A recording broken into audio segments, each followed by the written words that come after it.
Hi, I'm Sarah Ellis, and this is the Squiggly Careers podcast. Each week we chat about a different topic to do with work and share practical ideas and actions that we hope will help you to navigate your squiggly career with a bit more confidence and clarity. This week is one of our Ask the Expert interviews. Shortly, you'll hear me chatting to London Business School Professor of Organisational Behaviour and author Dan Cable. And we're going to be focusing this interview on purpose. What is purpose? Why does it matter? And most importantly, what does it mean to kind of have more purpose in the work that we do? Dan is brilliant. He's such a joy to have a conversation with. He's so full of energy and enthusiasm, and it was exactly the kind of conversation I was hoping for. Practical, realistic, and really useful. Well, certainly that was kind of my takeaway from the conversation. Dan has loads of great resources that I'm always recommending to people who come on our workshops, and you can find them all in one place at dan-cable.com. Of course, we'll link to them in the show notes. In particular, if you're looking for an article to read on things like job crafting, he wrote something for Harvard Business Review called How to Turn Your Boring Job into a Job You'll Love. Quite a dramatic title, but actually some really helpful content in there that I'm pretty sure everyone will benefit from. So I hope you enjoy the episode, and I'll be back at the end just to let you know what's coming up next.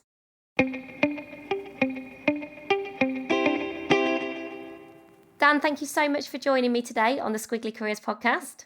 Oh, it's great. Thanks for letting me contribute. Well, I'm really looking forward to our conversation today because we're going to be talking about a topic that comes up a lot, but I think people still really struggle with. And that's this idea of purpose at work, discovering your purpose, finding your purpose. And I think it feels like a really big and quite an overwhelming area to grapple with. The pressure and the expectation to discover this purpose that we put on ourselves. And I read some really interesting research actually, how going through the process of thinking about your purpose and almost, am I getting enough purpose, actually can make people genuinely feel really anxious and could do the opposite of what we're trying to do.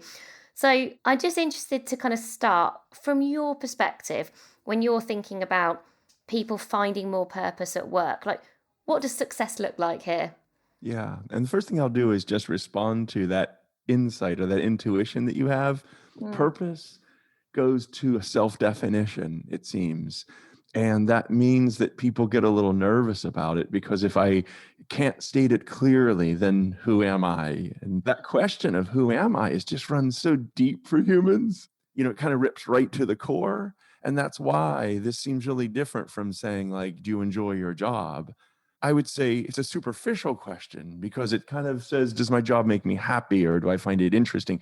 That's a more approachable way to ask things. But to say, does my job fulfill my purpose or does it move me toward my calling? That's almost like I said, it's a religious question almost. And I think that that's unfortunate. And maybe it's a newer question as well. So when I've read about this before, the role that work plays in our lives has changed, I think, in terms of our expectation of what we want from our work. And I think that's a double-edged sword, isn't it? Because, we spend a lot of time at work. So the fact that that can be a source of fulfillment and meaning for us is a brilliant upside because it's how we spend most of our time. But equally, that thing about just the expectations of what we can get from it, what we need from it, seem to be so much higher. I think probably even when I started my career, I don't think people had that. People didn't even use the word purpose, I don't think, when I first started working. That's right. We weren't to where we needed that yet. I think about how, for instance, my father, who was born in 1929, it seemed like for him as a Depression era child, the big deal was that he had a job. And then it seemed like by the time I came along, it was like, I want to be able to learn stuff, though, keep developing. And then this new generation is like, well, yeah, of course I want to learn and grow, but it also has to have impact that matters. It has to have meaning to me personally. I think you're onto something there as well. It's almost like there's an inflation of what jobs are supposed to do for us. And what an interesting thought and insight. And also, I wonder, that kind of creates a heaviness for those of us that aren't able to point to something and say, that's my purpose and that's my calling. Maybe we feel a little less than.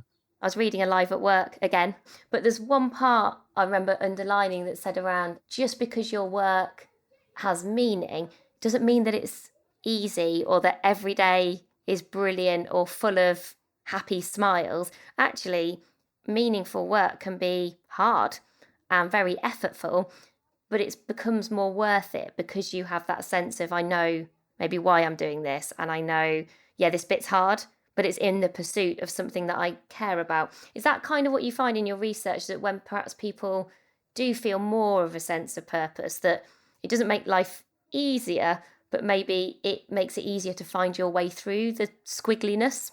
It's a really nice way to think of it. Though the fancy word is resilience. It is true that for tasks and activities that we think match our purpose, are meaningful to us, they have a strong why for us. The sort of how becomes less important. The day in and day out grind of it becomes less aversive because we're in pursuit of something that matters. I think that that is the sharpest way that we can think about the power of purpose for a human being. It's so interesting to think that we might be one of the only animals that needs that. I mean, I've never been a dog, so I can't say, but other animals just seem to get on with it. They don't seem to need these stories about what matters. And we really seem to need that as a species. It almost seems like that's our first order of business, is to figure out, what's this for? And why do I act this way? And why are we here? I mean, they're just such metaphysical questions. And if we don't come to answers, it seems to wear us out. There's now been, I guess I know of 4 different studies that show that when we can feel that our lives and our work, it's found independently, if when our lives and our work seem to have meaning to us, seem to have a role in our bigger picture, we live longer and we're more resilient in the face of adversity, and we're less likely to suffer these depressive incidents when we get knocked down by life. And as near as I can tell, those are kind of facts. And I find that to be a really important domain. Like, there's some other things I wanted to tell you about that, that idea of the squiggly. Some people, for whatever reason, feel like they have found it, purpose, in life and in work. Yeah. And they know what they're trying to be pursuing. And others are more like seekers, where they bounce around learning what isn't it for a long time. But then it dawns on them what it is for them. There's more than one way to find your purpose. And it may not hit you like a flash of light when you're 16 and it's time to start thinking about what's next for me. There may be efficiency advantages to knowing upfront. In the research, some people at age 7 and 6 years old already know they're going to be a doctor. Yeah. And they literally just work toward that like a missile. Every day is another step closer to being the doctor. And then there's other people at age 40, they're still trying different things out. And they're still trying to see what isn't it. And I'd love to come back to this job crafting idea, because actually I'm going to ask you a bit about an article you wrote on job crafting, which is something that we've talked about on the podcast before. And people are always really interested in, because it starts from where you are. It feels, I think, like an accessible opportunity to make your work better. And the title for the article was "Turn Your Boring Job into a Job You Love." So help us and our listeners to understand, I think, firstly, maybe just a little brief explanation, like remind people what job crafting is, because I don't think it's an everyday term in every organisation, and then maybe what that looks like and some of these practical actions we've hinted at so far. One thing that I really agree strongly with, it's still not broken through, job crafting, because I think that so many of us still start with the assumption that the organization gets to say what our job is. So I think it's really quite interesting to flip it on its head and say the organization may really benefit from us being more lit up if we're able to personalize our work, if we're able to take the job in terms of the results, but make it our own in terms of how we get there and what the job means. The 3 different types of approaches, you could say. The first P has to do with the process of the work. And there's so many things to say about that, but it means in terms of the tasks themselves, you often can find 1 or 2 of the tasks that either they're not asked for or there's not much of it asked for, but you find that doing it lights you up because it like uses your strengths and it makes you feel more alive. And what I've been helping MBA students and executives do is bring in tasks, not because they're asked for, and not because you get paid to do that exact thing, but because it generates energy that helps you do the rest of your job better. P number 2 is people. We often think you can't choose who you work with. And if you're passive, then you don't. But the evidence suggests you actually have a lot of choices to make. For example, there's lots of little examples. If you're a client facing like consultant, it may be the case that you're much more lit up by some industries or some particular clients due to cultural fit or value congruence, whatever it might be. If you just start talking with your boss and say, I would rather work on that than that, it may be indifferent. It may be the same to them, but really change how life feels to you. That's one. Another one is it's possible to get trapped into relationships where it may feel productive and efficient. It may feel like because it used to work well, for instance, in my own world, I'll say publishing with certain other professors, other colleagues they're really good at the statistics and I'm really good at the writing. So we team up and we start having some good publications. That may sound great and complimentary, but if we don't get along interpersonally, for a while, I found myself sticking with the relationship. Even though it wasn't much fun, it was productive. It's just life's too short. If you had indefinite time, maybe, but you just don't. And so the idea of finding more time with the people that inspire you, it's something that we can do. It's almost like you can trim your relationships and just overinvest in the relationships that give more back. So that's interesting. So process people, last P. What do you guess the third one is? What's the topic of our conversation? Oh, is it just purpose? Let's talk just briefly about this one because purpose is construed by ourselves. I mean, it's a story that we tell ourselves. I think about editing that story. And one of the ways I've created a little digital tool and I work with MBA students, and it's on personalizing that story of why we do the tasks in our job. What I do is I took this research on construal level theory, which is quite a mouthful, and just created an exercise called the 4 whys. And I'm sure everybody does this at one point in their lives, but it's the idea of saying, let me take a given task. Like, let's say you're a manager and you have to do these dreaded performance evaluation meetings at the end of the, whatever the quarter or the year, and pretty much everybody hates them. You could ask yourself, well, why do I do this?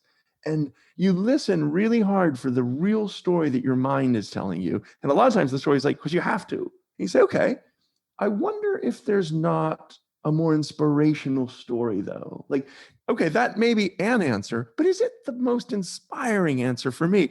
What if I thought like it might help people to do these? How would it help people to do these? Okay, well, it gives them feedback. Okay, well, then that's slightly better. Why do you do those? Because I have to. I feel a little sick inside. Why do I do that? Because it helps give people feedback. Okay, let's follow that through. What's the second why? Why do you care if you give people feedback? You think about that for a while and you say, well, I guess I want them to move forward in their career. Or you say, well, I guess I want them to know where they stand. But you listen to what your own brain tells you might be meaningful. And then, okay, say it's because I want to move them forward in their career. And then you say to the third one, why do you care about their career? Why do you care if they move forward in their career? And then you just listen. What's your brain say? And it might say like, well, because you want to help people. Okay, well, listen, maybe we're getting somewhere here. If you want to help people, that's meaningful for you, this becomes a path to helping people. So all of a sudden, you've recrafted that away from a necessity and towards something meaningful and purposeful.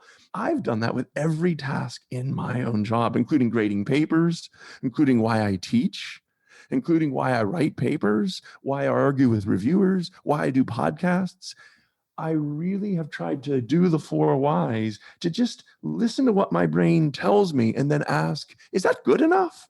If I've understood that right, just listening to you, each why is then connected to the previous answer. We often call it like you're diving deeper each time to kind of until you get to the point where you feel, actually, that's something that I've really connected with. That's exactly right. Let's just take grading, work it through one more time. It's sort of like saying, now, why do I grade these papers? And you say, because I want to give them feedback. Well, why do you want to give them feedback? I want to help them improve. Why do you care if they improve? Because I want to help them understand. This is for my own one. I want to help them understand how to put more living in other people's lives. Now we're getting really close to that's what I try to do. I kind of feel like what I do is try to help put more living into other people's lives. All of a sudden, I'm able to connect my written comments to my larger order purpose. But it just feels like, given that I have to do these anyway, let me try to understand how I can connect to it in a meaningful, personal way. And so, just listening to you there talking about job crafting and then kind of connecting that back to this idea of purpose, do you think in the kind of work that you've done, almost rather than worrying about this sort of higher order discovery of a purpose or a direction that you find really motivating, would you almost recommend that actually people's time is better spent almost focusing on where you are today and how you can get more meaning and purpose from where you are now? I feel like there's maybe whether it's a tension or not, but about a kind of nowness versus a should people kind of be thinking more about where they'd like the direction. We often talk about purpose being about a direction that you find motivating. How do you consider that? Almost where do you think people should put their energy and efforts? That's a great question. The first thing that jumped in my mind as you were speaking is there's a top down and a bottom up. And so top down would be this approach of saying, forget about what I'm doing now. What do I care about in this world? What makes me really curious about the world? What kind of draws me in? And I don't even know why. I don't even care why. It just does. I feel like we don't want to ignore those. I would want to listen to that top down of, you don't have to say why it makes you mad or why it makes you excited or why it makes you curious. Those are emotions that you could read as information. So I never would want to look away from that. I'd always want to be listening to that. But at the same time, there's a bottom-up approach of saying, right now, you probably have a job. And that's really where the job crafting comes in. Yeah. You have a job and you're maybe not going to be able to leave this week or this month or maybe even this year. So in the meantime, how can we use our job as like a learning platform? How can we personalize it as a way to help it feel more like ourselves and not just this robotic machine-like approach to work? And in the middle is probably the squiggly career. What is in the middle are 6 or 8 tasks across 3 or 4 decades that we're able to refine what makes us feel most alive. I sort of read research that sometimes scares me about how much people don't enjoy their jobs still. So, we sort of describe this world where we look for so much fulfillment and have that expectation. And yet, on the other hand, there are lots of people who will probably go, but that's not my experience. I don't go to work, and you see those kind of cliche offices sometimes that say, do what you love, and these kind of big career statements that put a lot of pressure on you. And if you're thinking, gosh, I feel so far away from some of what Sarah and Dan have talked about today, what would your advice be to those kind of people who kind of need to do a bit more living? You sort of I really like the way you were like, I'm going to help people to kind of live their lives kind of even better. Where do you start if you feel really stuck or that you're struggling a bit? One is a new thing and one is one we already discussed. The new thing is this, my best possible life exercise. And I've done this, I actually did this 12 years ago now, but it is where you sit down and on 4 successive days, you spend 20 minutes each time. So it's not a nothing exercise, but you're sitting down and you're writing. I did mine on Word so I could edit and so on, but you could do it on paper and pencil. But the idea is you write down, in 10 years, if everything went perfectly, what would my life look like? And that even is outside of work, but it would be, who am I around? What am I doing? What strengths am I using? How am I creating an impact? And there's a lot of evidence that suggests that this helps you find the story. Not as though you're going to get that perfect either, but you're able to get enough distance from it that you can say, based on the skills, the talents, and the strengths that I've seen in myself, and you've thought about the people that have inspired you and the activities that have kind of brought you most alive. The way that I did this, and I think I would even recommend, is I even started by writing down specific memories of times that I have felt most alive. And I tried to be real gritty about them and be like, who was I around and what was I doing? And time kind of felt like it went away. What was I doing there? And it just seemed so natural to be acting that way, so authentic. What was I doing? But I mean, I spent the time, I really put in the time and I wrote that. And that's been validated. There's a lot of evidence that suggests that that helps get a story in our brain, and our brains love stories. It not only makes people more likely to move toward that trajectory, but it makes them healthier physically, makes them more resilient. So it's almost like by writing that out, we start to make it more real. So that would be like James Pennebaker's work. Yes. There's also like King, I forget her first name, but there's a researcher, and she has done this exercise a number of times, and her college students do it. They literally go to the infirmary less. They literally get head colds less often, less sore throats. It's actually quite powerful to arm our mind with a story about where we're going. Mm-hmm. So that's one thing, and that's sort of the far off thing. But the really immediate thing, the other thing really is this job crafting thing. It really is about whatever job you're in right now, thinking really hard about the moments that do seem like you're getting close to your strengths, the moments that really seem like you are a little bit lit up inside, and just saying, would there be a way to do more of that? And then think about, are there certain strengths that you might be able to bring to that job that just made you, not because they asked you to do it, but just because it felt kind of interesting. Like, I'm going to give you a really quick example. In my own life, one of the worst jobs I ever had was working in a supermarket. And I was only about 17 years old, and I was in New Kensington, Pennsylvania. And I just did it to get some extra money. And I had these parents that kind of treated work, well, like it was bad. And I just remember, even then, I was quite social. And I was a stocker. I stocked shelves. And that's not very social, but I found that I could talk to the customers a little bit while I was doing it. And that really helped. And then I remember learning enough that I asked if I could start doing the cashier work, because I saw like they constantly are talking to the customers, and I was able to get them to transfer me there. Now, it took about 3 months, but then I did, and that really helped. I got to tell you, not only did I get a raise because they thought that was like a promotion, it was also just non-financially gratifying because every single person I got to talk with, and that just used a strength for me. Now, I know that's not for everybody, but the point is, that's the beauty of it. It's a fit between finding the part of the work that might inspire you. I went home feeling more energized than when I was just stocking shelves. So I'm just trying to tell that story because I'm not acting like now I'm becoming a Nobel Prize winner, or, now I'm sort of touching the lives of thousands. It's just a wee tweak, but it made a big difference. It had a lot of leverage for me. So Dan, just to finish our time together, ask you the same question that we ask all of our guests, which is to share your best or your favourite piece of career advice. I'm sure you get asked actually by your students all the time, this question. And it's a hard one, isn't it? Because I'm basically going to distill all of your wisdom into a sentence or two. But what are the thoughts that you'd want to leave our listeners with today? I actually was going to bring up the little article or the little thing that I wrote about for your book. I grew up in Pittsburgh, Pennsylvania, but I spent a lot of time in my sort of medium adult in North Carolina. And there are these mountains there. In this same area, there were these bumper stickers I probably saw almost every time I went up there that would say, "Follow your bliss." My career advice is actually follow your blisters, because a lot of times what's meaningful isn't fun. It's not blissful and easy and you just click your heels and it's just laughable and joyous. A lot of times the things that are most meaningful, you kind of have to work at and grind away at. And it calls you back, and then you grind away at it, and it hurts enough, you move away. I'm thinking at this moment, even like having kids and raising kids, you wouldn't always call that a blissful experience. Yet you keep coming back to it because it matters. It feels meaningful.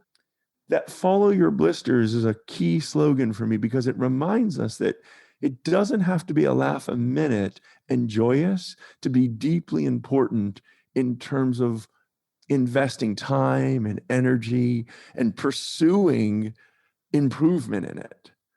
And so for me, that's what I'm saying is look for activities that keep drawing you back in like a magnet, even though they kind of annoy you. 3 days later, you're back at it. When I was a little kid, believe it or not, it was a guitar. I never got very good at, but I could never stay away from it for a day or two. I just to show my friends, it felt fulfilling. And then it became writing. When I was about 19 or 20 years old, it became writing. And I just never since, I've never been able to get away from writing. And so I think that there's something that many of us can listen to, that just what calls you back, even though it's sort of irritating at times. I hope you found that conversation useful and that it's prompted and sparked some new thoughts for you, or perhaps going to make you reflect and think about your purpose differently or in a new way. We're already thinking about our next Ask the Expert series, which will actually be series 4. So let us know if there are people you particularly like to learn from and hear from, and we'll do our very best. I can at least promise that we'll ask, even if someone says no. Probably the best place to let us know who you'd like to hear from is Instagram, where we're at AmazingIf. And you can always connect with us on LinkedIn. Let us know that you listen to the podcast and send us a message there too. Of course, if you have time to do us a 5-minute favour, rating and reviewing the podcast helps us loads. It means those algorithms that I don't quite understand work their magic, as well as giving us a spark of joy during a week. And if you've bought our book, The Squiggly Career, again, leaving us a review on Amazon or wherever you bought your book makes a really massive difference to us. It's one of those free things that you can do for small businesses, wherever you buy from a small business, that is really, really helpful. So that's everything for this week, and we'll be back with you again soon. Bye for now.